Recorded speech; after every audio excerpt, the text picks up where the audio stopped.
कुरुक्षेत्र, विकल्पों का मैदान। नमस्कार दोस्तों, स्वागत है आपका हमारे खास भाग में, जहां हम बात करेंगे एक ऐसे पवित्र स्थल की, कुरुक्षेत्र की, जिसे हम विकल्पों का मैदान भी कह सकते हैं। आज की कहानी में हम मिलेंगे कुछ खास लोगों से, 3 मुख्य पात्र जो इस पवित्र भूमि की यादों और उसकी महत्ता को जिंदा रखते हैं। ये 3 हैं। सुमित एक युवा तीर्थयात्री जो अपनी जड़ों को जानने निकला है। गीता एक अनुभवी मार्गदर्शक जो यहाँ के रहस्यों और कहानियों को पीढ़ी दर पीढ़ी सुनाती आई है। और अंत में रामचंद्र, स्थानीय संरक्षक जो इन पवित्र स्थलों की सुरक्षा और देखभाल में लगा हुआ है। कहानी की पृष्ठभूमि, हम बात कर रहे हैं आज से लगभग 2500 साल पहले कि जब महाभारत का युद्ध यहाँ हुआ था। कुरुक्षेत्र सिर्फ एक मैदान नहीं बल्कि एक ऐसा पवित्र भूभाग है जहाँ इतिहास, धर्म और मानवता के विकल्प टकराए। आज भी तीर्थयात्री यहाँ आते हैं अपनी श्रद्धा और सीख के लिए। सुमित दिल्ली से आया हुआ एक युवक है।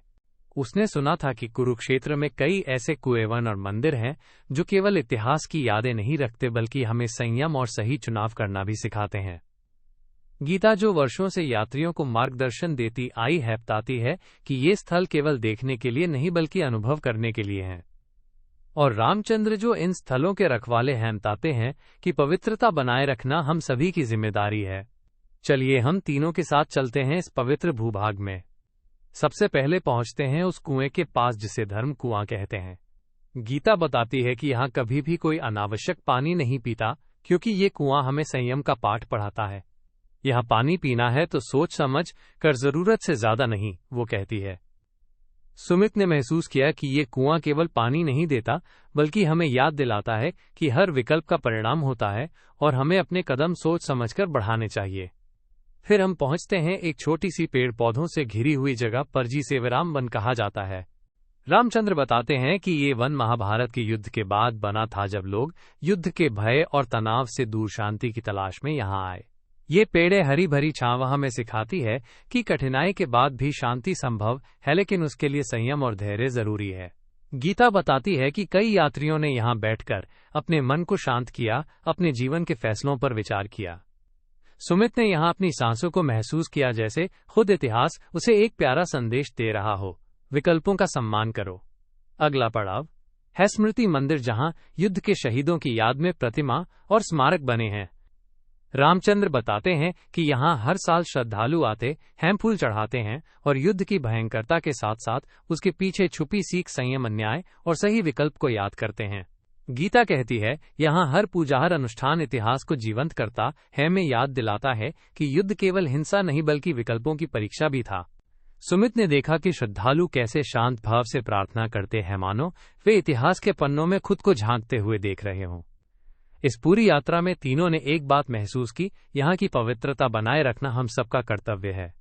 रामचंद्र बताते हैं कि कई बार लोग पवित्र स्थल की अनदेखी करते हैं, कूड़ा फेंक देते हैं, वहाँ की शांति भंग करते हैं। पर ये जमीनें, कुएं, पेड़ सब हमें संयम और सम्मान सिखाते हैं। अगर हम इन्हें ठीक से नहीं संभालेंगे तो इतिहास की ये जीवंत यादें खो जाएंगी। गीता ने कहा, पवित्र यात्रा केवल पैदल चलना नहीं बल्कि इतिहास के साथ सम्मान से चलना है। उदाहरण चिन्ह, सुमित ने अपने अनुभव को यूं बांटा, जब मैं यहाँ आया तो समझा नहीं था कि ये जगह सिर्फ युद्ध भूमि नहीं बल्कि विकल्पों का मैदान है, जहाँ हर कदम पर हमें सचेत रहने, सोचने और सही निर्णय लेने की सीख मिलती है। ये कुएं, पेड़, मंदिर हमें बताते हैं कि जीवन में संयम और सम्मान के बिना कोई भी विजय स्थायी नहीं होती। उदाहरण चिन्ह। तो दोस्तों, आज की कहानी से हमें यही सीख मिलती है कि पवित्र भूमि पर चलना मतलब केवल यात्रा नहीं बल्कि इतिहास के साथ जुड़ना और उसे सम्मान देना है।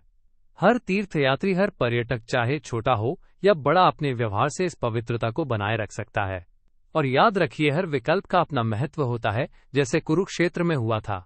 हम आशा करते हैं कि आप भी अगली बार जब किसी पवित्र स्थल पर जाएं तो उसे सिर्फ देखना नहीं, समझना, महसूस करना और सम्मान देना, क्योंकि यही है विकल्पों का मैदान की असली सीख। धन्यवाद। फिर मिलेंगे एक नई कथा के साथ। तब तक के लिए सुरक्षित रहिए, सोच समझकर कदम बढ़ाइए और समय के साथ जुड़ी कहानियों का आनंद लेते रहिए। नमस्कार।